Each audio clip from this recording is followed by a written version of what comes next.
What is normal? How do we define a word that can hold so much power, that can change how we see the world? The simple answer is that we can't.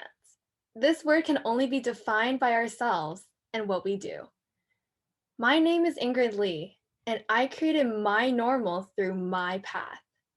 I'm a media specialist, which allows me to explore many areas concerning media and not confining myself to a certain area that I must solely focus on.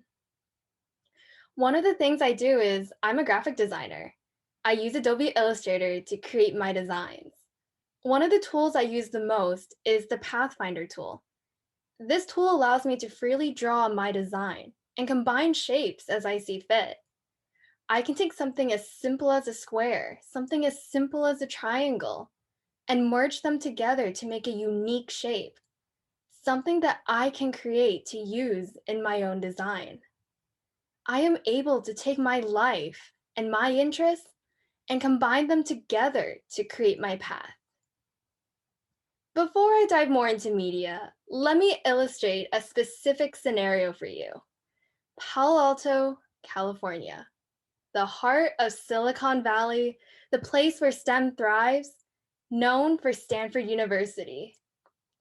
How many children have grown up in Palo Alto, believing that Stanford is the only university out there, or that the STEM field is the only possible area for their career? Or here's another question to think about. How many of your connections are in the tech industry? How many of your connections living here in Silicon Valley are on the tech path? Our image has already been painted by outsiders that we, the people of this small town of Palo Alto, must succeed in the STEM field, that we are all the next group of Steve Jobs, that Stanford is the only university out there, that we need to go into the life of a scientist, the next generation of computer scientists, the engineers of the future. This is a great goal to strive for, but is this your normal path that you want to take? Why can't some of us become the next historians or the next authors? Why can't some of us become the next Jeremy Lin or Kenny Ortega? These people were raised in Palo Alto, and they're not in the STEM field. The reason why so many of us can't escape this idea is because of our race. According to the US Census, 32.5% of Asians make up our Palo Alto population, the second biggest race here. And if we want to get a little bit more specific, 52.37% of Asians make up the gun student body.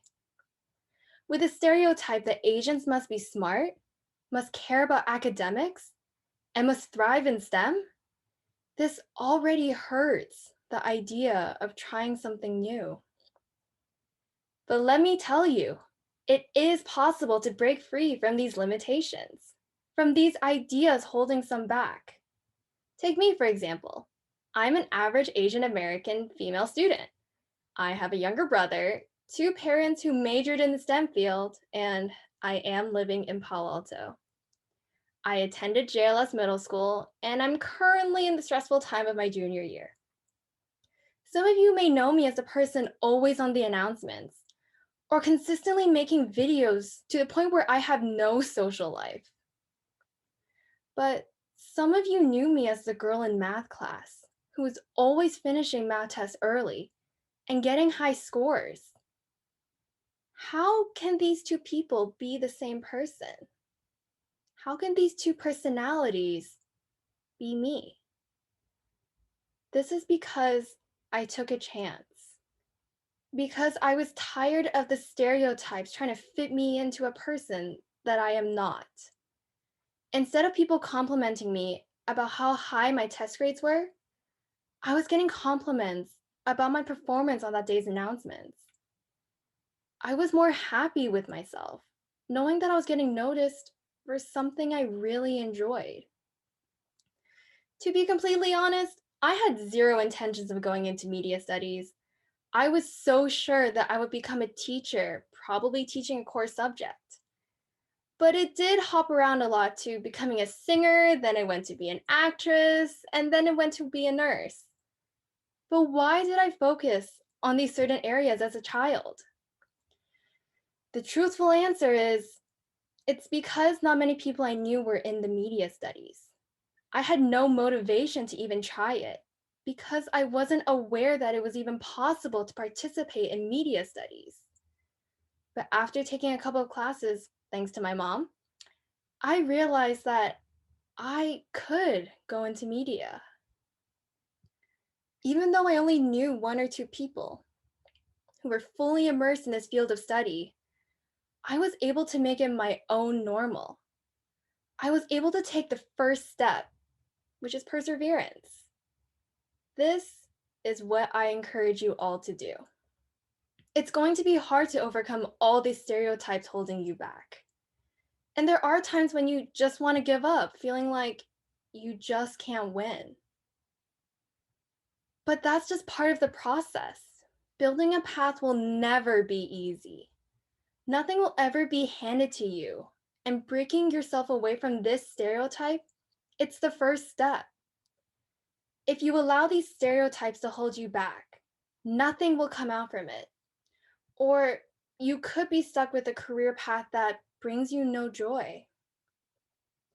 But as I said earlier, the simple way out, perseverance. I am successful in what I do. I love going to my media classes, participating in competitions made for media. And this all happened because I was willing to take the first step, to take a risk in my path. I had no idea where I was going, probably because I was still very naive when I was younger. But now that I have grown, I am more confident, resilient, and happy with myself. But right now, let's take a step back and look at the situation. I'm here giving a speech about why you should pursue your own path and consistently using myself as an example. I want to go into media studies, but right now, this doesn't mean I have to pick a specific path within my story that I have chosen.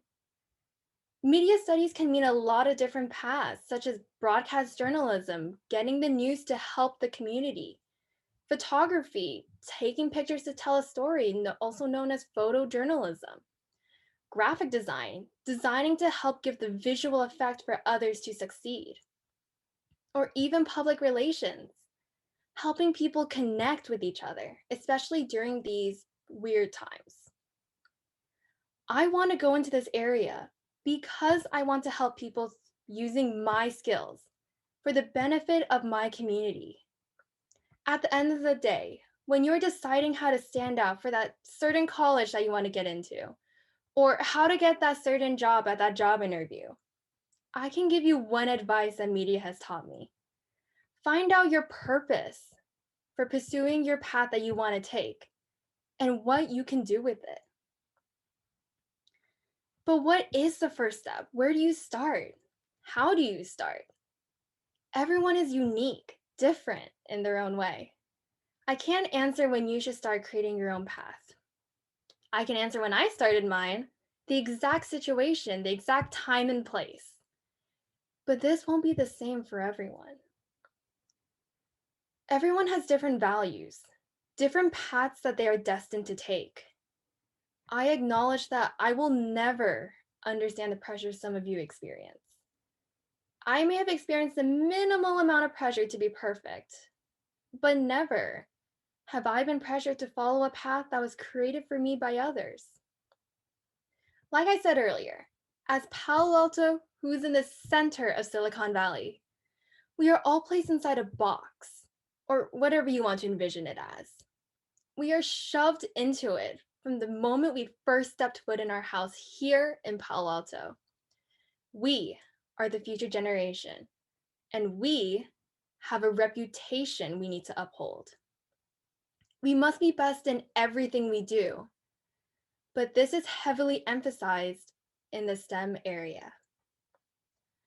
But there are so many out there that have broken out of this box. So why can't we?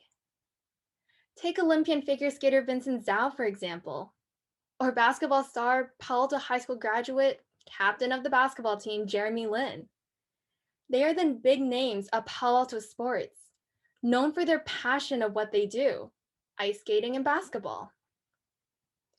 If we want to step away from sports and go look at the arts, for those of you who love High School Musical, like myself, Kenny Ortega attended Sequoia High School, just in Redwood City near us. He broke through the barriers, demonstrating that acting is valued in Silicon Valley. Let me ask you another question.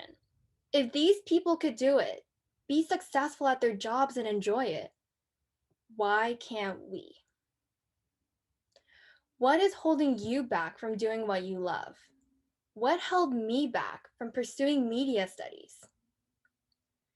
I can answer for myself. I was completely unaware that it was even possible to go into media studies. But what about you? How do you persevere from what is holding you back? Let's take a step away from the present and dive into the world of Hogwarts, and let's try to relate it to our current situation. One of my favorite quotes is from Harry Potter and the Order of the Phoenix, the fifth one, when the students are training in Dumbledore's army. Harry encourages the students by saying, working hard is important, but there's something that matters even more, believing in yourself. Think of it this way. Every great wizard in history has started out as nothing more than we are now, students. If they can do it, why not us?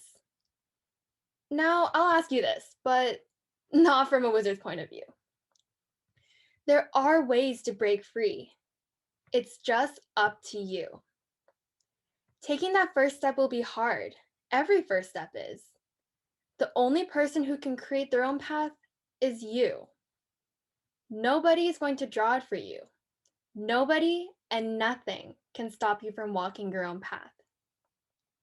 There will be people who've taught you how to walk, how to draw, how to write.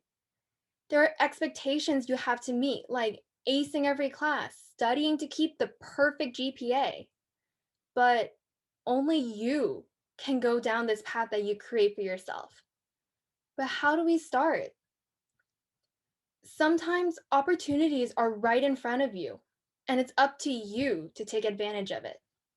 It's all right if you don't know what path you want to take. As students, it's not only our job to learn academics to ensure that we will succeed in life, but also to find our passion and continue it throughout our lives. When trying to discover the path, your path, the first thing you'll hear are the words, just try new things.